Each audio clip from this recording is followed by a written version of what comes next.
Boa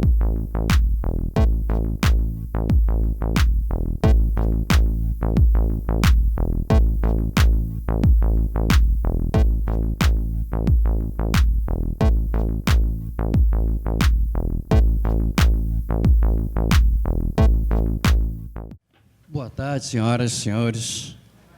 Boa tarde, doutora Guiomar Abramovich. Boa tarde, meu amigo. Já parabenizando-a pela realização desse evento, junto com a doutora Adriana Horta, nesse espaço de debate, de estudos, que é a Escola da Magistério do Rio de Janeiro. Boa tarde aos nossos queridos panelistas que aqui estão, doutor William Duga Resinetti, prazer grande em revê-lo, doutora Jamile. Falar à tarde é sempre interessante num evento, e a gente tem estado em vários lugares no Brasil inteiro, porque alguns são um público novo, então estão descansados, acabaram de almoçar, estão aqui fresquinhos. Um grupo maior esteve de manhã, está aqui com os olhos batendo. Então, falar à tarde, o desafio maior nem sempre é o que falar, e sim como falar. Eu vou tentar fazer as duas coisas, provocando-os, porque eu não posso estar na Emerge, mas não posso mesmo, tal qual o gaúcho, em que pese ser carioca, ver passar um pedaço de carne e nem tomar um tasco. Eu não posso estar na Emerge sem falar da justiça. Falou-se de manhã da paz, da liberdade, e como presido uma comissão de direito religioso do IAB, que tem se preocupado estrita e objetivamente em trabalhar as relações entre a Igreja e o Estado na questão jurídica, a interface jurídica é que tem nos interessado, como é que os autores têm se manifestado, como é que a academia, quando se manifesta, e raramente se manifesta, tem se manifestado, a estrangeira com muito mais proficuidade, e especialmente como é que o Poder Judiciário, em suas instâncias, se manifestam quando confrontado com situações. Eu anotei algumas e queria compartilhar, primeiro lembrando que nós temos que sempre trabalhar na ideia que vivemos num Estado laico, não laicista. E mais do que isso, o Estado vem depois da Igreja, enquanto religião. Eu acho interessante quando eu vejo, doutor William Resinetti, Douglas, alguns colegas falarem em direitos humanos e colocam assim os pulmões às alturas, e eu acho bonito e parabenizo. Mas é bom lembrar que direitos humanos só existem porque existe religião anteriormente. E aí não dá para mudar a história, a gente pode não gostar dela, pode rechaçá-la, pode querer apagá-la, mas não tem como mudá-la. Então, o que temos estruturalmente, científico de direitos humanos, tem a ver exatamente com aquilo que a religião trouxe para a convivência, especialmente a partir do Cristo, se posso tomar como marco. É ele que, primeiramente, traz a igualação de homens e mulheres. É ele que vem falar da dignidade da pessoa humana, quando diz que o sábado foi feito para o homem e não o homem para o sábado, o homem enquanto ser humano naturalmente. Então, se eu tomo como marco isso, na visão cristã, especialmente, é claro, e aí, querendo a gente ou não, nós temos 90% de habitantes desse país, Brasil, que professam algum tipo de religião, dos quais quase 80% o cristianismo, do legado judaico-cristão que nós o temos. Então, é essa construção toda que nos traz e que nos mostra como o judiciário tem trabalhado. Por isso, o artigo 5º, inciso 6º, vai falar sobre a inviolabilidade da liberdade da crença e da consciência.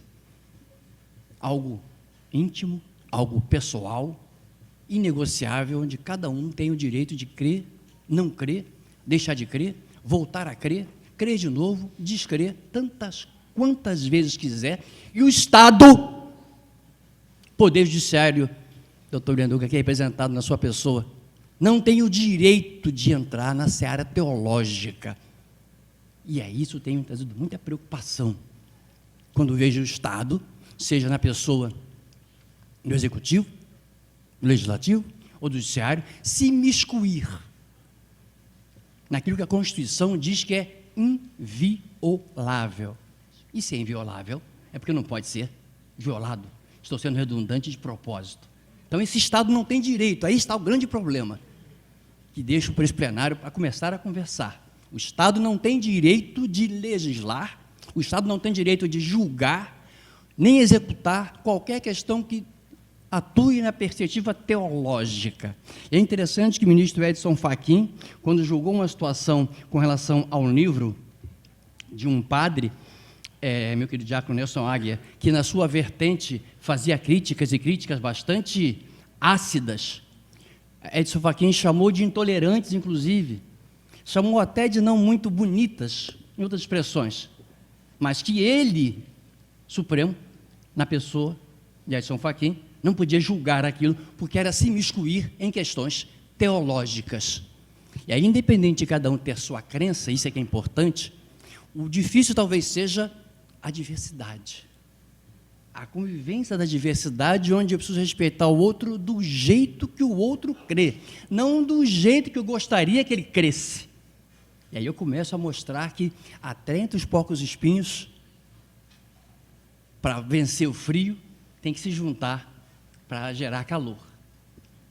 Então, quando o Supremo diz isso, ele vai claramente quando ele julga também e traz a questão do proselitismo, que incomoda alguns, não satisfaz a outros, mas está na Constituição Federal a inviolabilidade que implica no direito de professar a minha fé. Mas a minha eu não quero professar. É um direito que você tem, mas o outro tem o direito de processar a sua fé, de evangelizar, de buscar adeptos. Poxa, como eu estava quarta-feira torcendo, com todo respeito aos classificados para a próxima fase, depois de 35 anos, como botafoguense que sou, torcendo pelo segundo gol do Inter. Não aconteceu. Aguardemos o Grêmio, por enquanto. Outros estavam torcendo para o gol entrar. E nem por isso ninguém deu tiro em mim, eu dei tiro em ninguém. Muito pelo contrário. Essa questão é que talvez, no nível jurídico, e eu não posso passar pela EMED sem provocar isso, tem a ver com o judiciário. E aí o Supremo vai e diz que a rádio proselitista é direito dela pregar a sua fé. Você quer pregar? Coloque rádio também. Mas eu acho errado o outro não fazer. Sim, mas por isso que o direito nem sempre é aquilo que você gosta ou que você quer. Lembro-me que no encontro lá em Campo Grande, doutora Guilmar, OAB de Campo Grande, uma babadorixá se levantou e colocou a dificuldade dela com relação à questão sonora, já dita aqui hoje pela manhã. E eu, pedindo vênia ao que foi dito, disse a ela, olha, o país tem leis.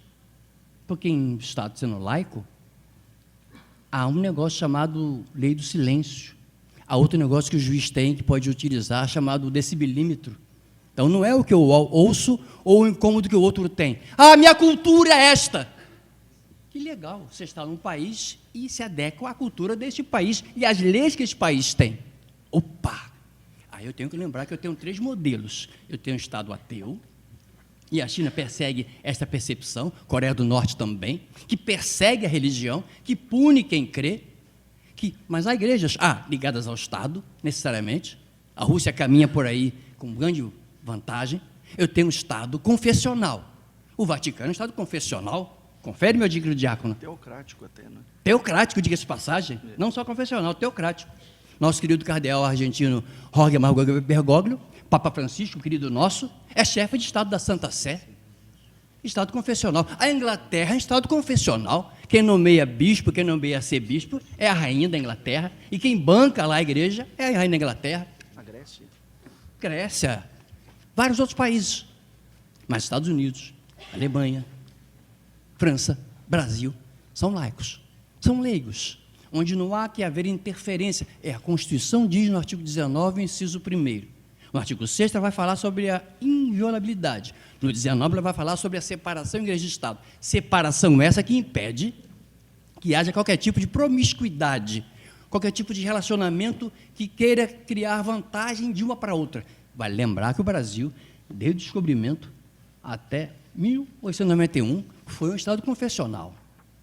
Da República para cá, nos tornamos um Estado laico e tem sido assim há 120 anos, nesse sentido.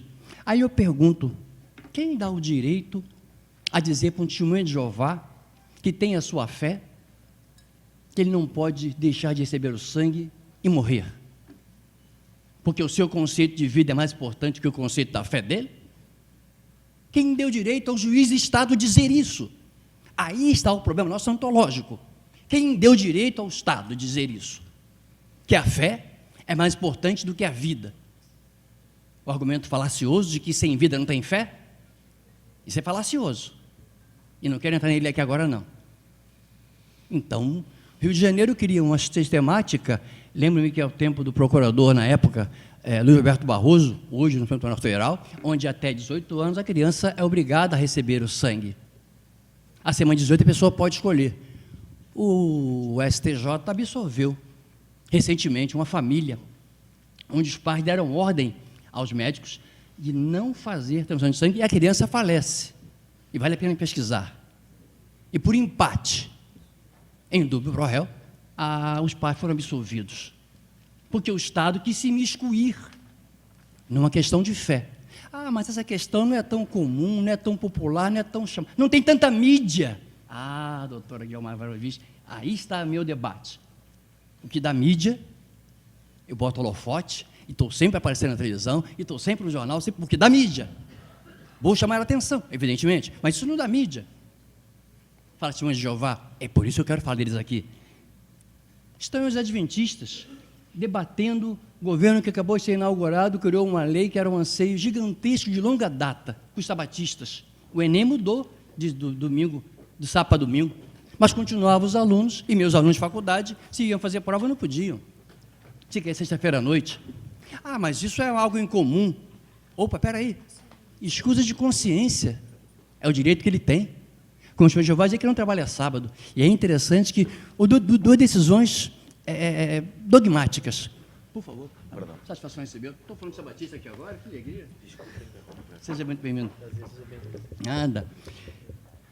Num deles, um soldado faz a sua ficha de inscrição e nela diz que não tinha religião. Ele era sabatista, adventista do sétimo dia.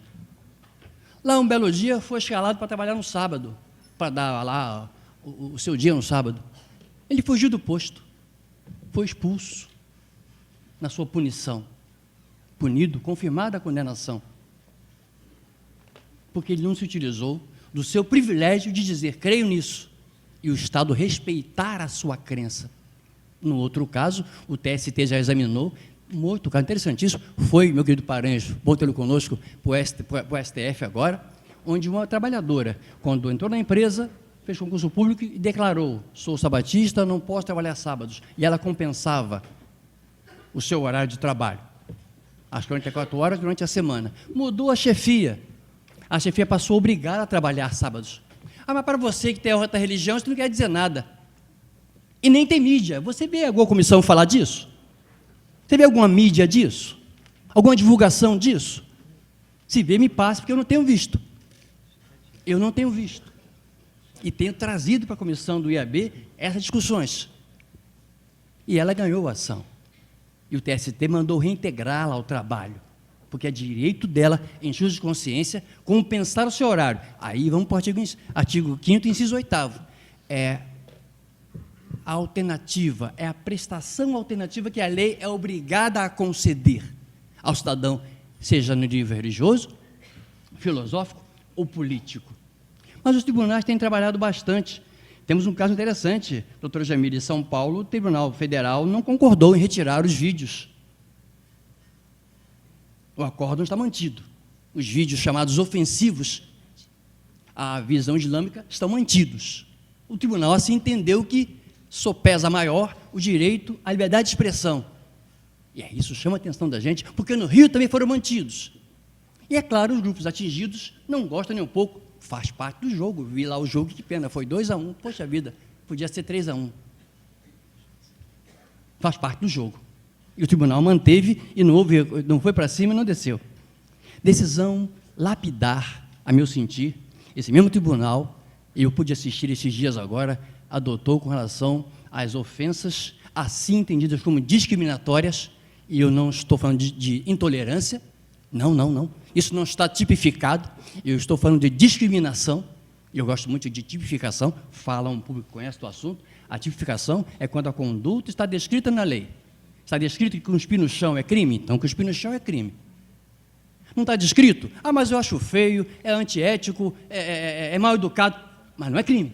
Opa, então vamos separar alhos de bugalhos, principalmente falando a um público conhecedor, estudado, pesquisador. Então, você achar que é feio é uma coisa, se enrotar em público é horrível. Numa mesa, então, pior ainda. Restaurante, pior ainda. Quem anda de metrô, como eu ando de metrô, às vezes tem que sair do vagão, doutor William, porque, às vezes, assim, um aroma sobe assim, um aroma nada agradável. E ninguém vai preso por isso. Até porque pode ser até uma doença de passagem, inclusive, de aquela pessoa. Então, a gente tem que definir bem o que a gente gosta, do que a gente não gosta, do que queremos seja crime, ou do que não queremos. E a Rede Record está transmitiu 4 programas, porque a decisão do Acórdão de São Paulo, sensacional, didática, obrigou a Record a ceder o seu espaço, ceder as suas câmeras, ceder o seu tempo de televisão, no mesmo horário que os programas que foram entendidos como ofensivos e assim determinados pela Justiça, porque depois também bater bandeira, bater tambor, sair falando que o judiciário não atendeu, foi errado, é muito bonito. Se fosse assim, você não ia ao judiciário. Estou à vontade para falar, porque falo como advogado que sou, e 33 anos completo, neste mês de agosto agora, vivendo do direito, pela graça de Deus, da advocacia.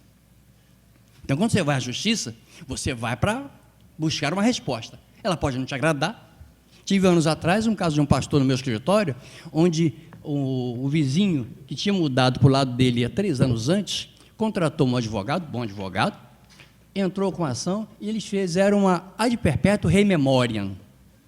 Eita, só os mais antigos é que lembram dessa expressão. Bom, eu tive um gamariel jurídico que me ensinou isso. Uma produção antecipada de provas. Então, contrata o advogado, entra com a ação e quando chega na mão dele a ação do juiz, já é para ele fazer a cobertura acústica do seu templo. Ele me chama, doutor, mas o vizinho está aqui há 3 anos, a igreja está aqui há mais de 50. Eu disse, pastor, a lei não estabeleceu prazo nem tempo. O seu vizinho buscou um advogado, buscou a lei, ou o senhor entende que Deus quer o senhor nesse espaço aí e bota a mão no bolso, pede que ele mande dinheiro para revestir acusticamente tudo isso aqui, ou o senhor vai ter que sair daqui e vai sair daqui na base da vara. Não é assim, doutor Douglas? Sai na base da vara, sai à força. Mas engraçado, no Espírito Santo, uma senhora se amarrou lá no fórum para protestar porque o terreiro dela também tinha sido multado. Aí ela se dizia perseguida pelos vizinhos, porque ela fazia barulho, mas fazia parte da adoração, do culto dela, fazia barulho. Sim, mas tem uma lei no país. Aí vem a pergunta, que estado laico que eu quero? Essa é outra pergunta que eu fiz quando estive no ISER. Qual o estado laico que eu quero? Um estado laico onde eu obrigo alguém a não trabalhar num feriado religioso, sendo que ele é de outra religião? Peraí. Uma coisa é eu ter minhas suas de consciência, eu não trabalhar, eu não fazer prova, eu não abrir minha empresa. Outra coisa é ser obrigado a fechar a minha empresa, porque eu tenho um feriado religioso, de uma vertente religiosa, e a minha é outra. E se eu abrir, o fiscal vai lá e me multa. Até onde eu quero que haja laicidade nesse estado? Por isso que eu tenho que lembrar que eu não sou ateu. Não sou ateu. Meu estado não é ateu. Meu estado não é confessional. Pouco importa se eu tenho 80% religiosos, nós entendemos que o estado não pode ser confessional. Por isso que a Record transmitiu 4 programas, eu assisti todos, vale a pena assistir. Minha saudação ao doutor Edio Silva Júnior, que foi um dos capitães daquela ação ali em São Paulo, eu conheço de longa data, a formatação do seu trabalho, e as religiões afro-brasileiras tiveram um espaço nobríssimo dentro do horário para usar o programa e divulgar a sua fé, o seu formato, a sua maneira de ver, etc., contrapondo didaticamente aquilo que a Record tinha colocado dentro da sua programação. Mas é interessante, meu querido Diácono Nelson Águia, quando eu falo dessa dificuldade de não ver barulho, tivemos aqui, e de manhã foi citada, a JMC, Jornada Mundial da Juventude, no Rio de Janeiro. E nós tivemos no Rio de Janeiro, em Copacabana, uma missa campal. E diferente do que alguns interpretam, imaginam ou às vezes passam adiante, e eu, como evangélico que sou, tenho dito no meio de algumas reuniões nossas que nós estamos cheios de aprendizes de feiticeiro, com todo respeito, é gente que ouviu o Carlos cantar, leu alguma coisa, alguém falou, ele está repetindo o que ele não sabe, porque ele não estudou, ele não foi a fundo. E alguns colegas nossos, advogados, têm tido algumas dificuldades grandes com alguns juízes, doutor Leandro Douglas, por desconhecimento de usar a ferramenta legal. E outros fazem isso na questão da fé, o que é pior. E isso traz dificuldades gigantescas quando a gente vê que o casal que lá esteve, em Copacabana, numa missa campal, e aquele local lá, enquanto local, era local de culto. E se é local de culto, é respeitado por todos os poderes. A gente teve uma conversa aí de ter que proteger a igreja, porque ela se reunia no seu espaço. Não, a Constituição não diz isso, não. A Constituição diz que quando há pessoas reunidas, aquele espaço, público ou privado, é local de culto. E aí, já pedindo vênia a entendimentos diferentes entre John Rawls e Habermas, Hugo Habermas, eu prefiro ficar com Habermas.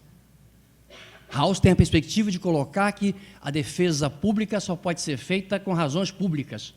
Eu peço todas as licenças ao nosso querido ideólogo americano para ficar com o alemão, porque eu não separo da minha fé. A minha fé faz parte da minha essência de viver. Eu não vou usar razões de fé para o debate.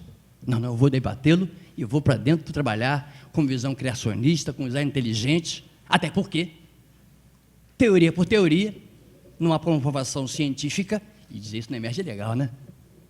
De que aquele é fato. Não.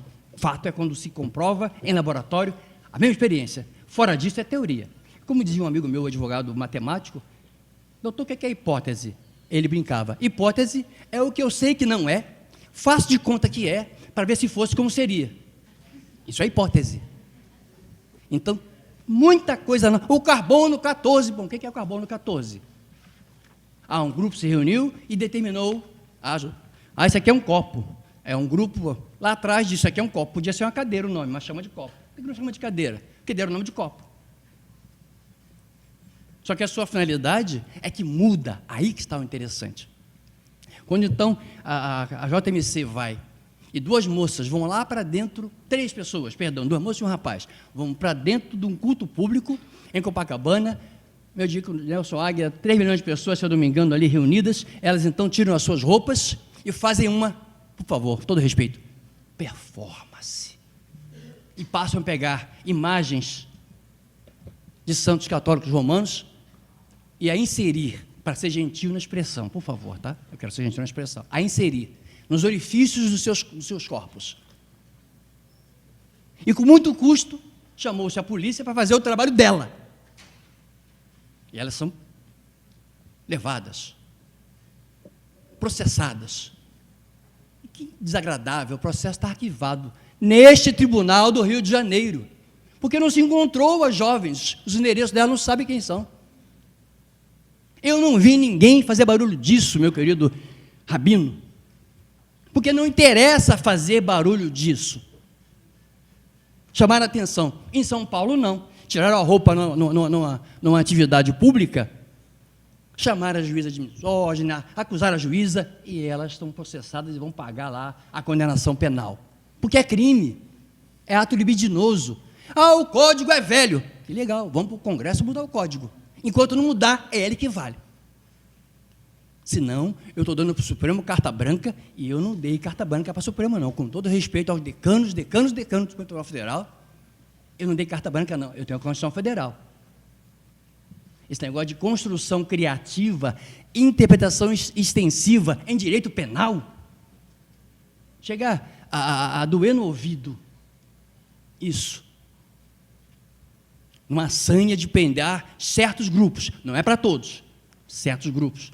E os tribunais têm se manifestado, na questão, agora o Rabino do meu lado, judeus diante dos sérios problemas, quando vão sepultar os seus mortos, e falo à vontade disso porque São João de Meriti, minha cidade, lá tem um espaço gigantesco, Vila Rosali, onde vários são ali sepultados, mas outros cemitérios, se não for justiça, não conseguem fazer seus rituais, e grupos também, ubandistas também, candomblecistas, porque o poder que ali trabalha não está acostumado com isso. Ele não tem que estar acostumado ou não está acostumado, ele tem que respeitar o direito ao exercício da fé. E eu espero estar sendo bem incisivo, que essa é a minha pretensão, porque me interessa depois ter perguntas, naturalmente, nesta provocação que estou fazendo aos senhores e às senhoras. Porque eu estou trazendo decisões judiciais, é como o Estado está se manifestando. Esse mesmo Estado,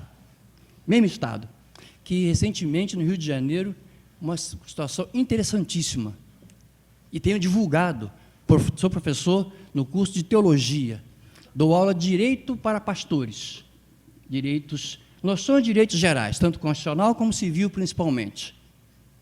E lá disse a eles, olha, o pastor foi condenado, numa linguagem popular, bem feito, porque ele extrapolou o direito à opinião, ele partiu para práticas. discriminatórias.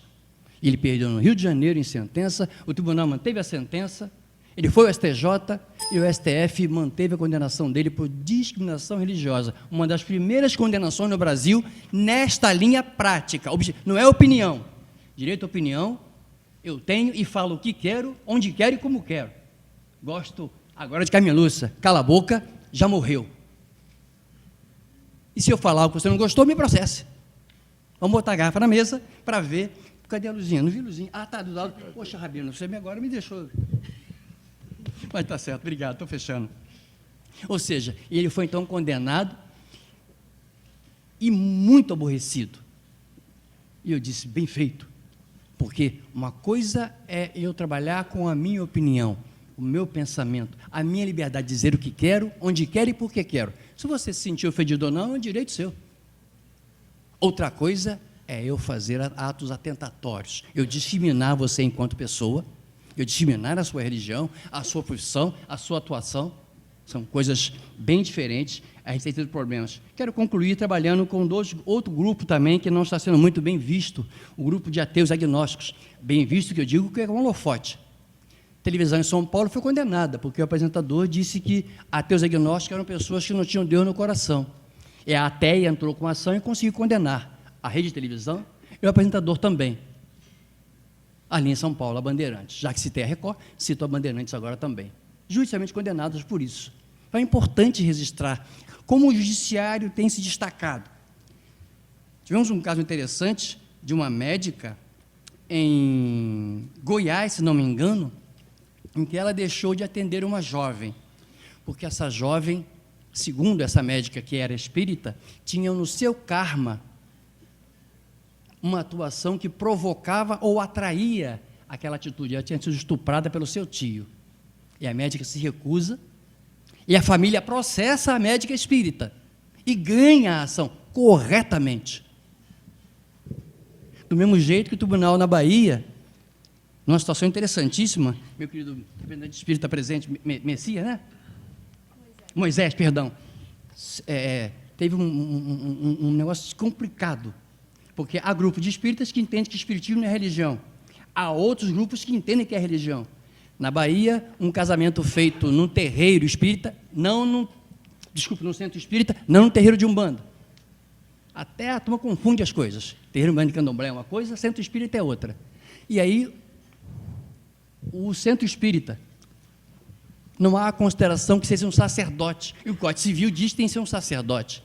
Isso chegou até o TJ da Bahia, empatou. O TJ pediu a 2 pareceres de especialistas, tanto de um lado quanto do outro. Vale pesquisar. Eu fiz contato no tribunal e tive acesso. E por um voto, a presidente validou o casamento, mesmo entendendo que um grupo diz que não é sacerdote, e se não é sacerdote, não pode realizar casamento à luz da lei civil do país. Quem concede direito é a igreja, e concede a quem? Ao sacerdote, nesse caso. Ou seja, o judiciário brasileiro tem se manifestado em várias questões. Fecho com 2 questões, doutor, que eu não posso deixar de trabalhar no meu tempo já esgotado. O senhor vai me perdoar, mas cada tempo. um tem 20 minutos, 5 de... Prorrogação. Não, com 20 a gente dá o sinal verde, com 25 vermelho. O que senhor vai completar 30 minutos, o senhor me perdoa. Não. Fecho mas dizendo... a posição de presidente às vezes é muito chata. E eu lhe agradeço pela consideração, dizendo que chegou no Supremo a questão do Deus é bom. Um promotor disse na audiência que Deus era bom porque na sorteio das testemunhas ele tinha sido vantajoso, etc. Essa expressão Deus é bom chegou ao Supremo Tribunal Federal. Este é o tempo que estamos vivendo no Brasil.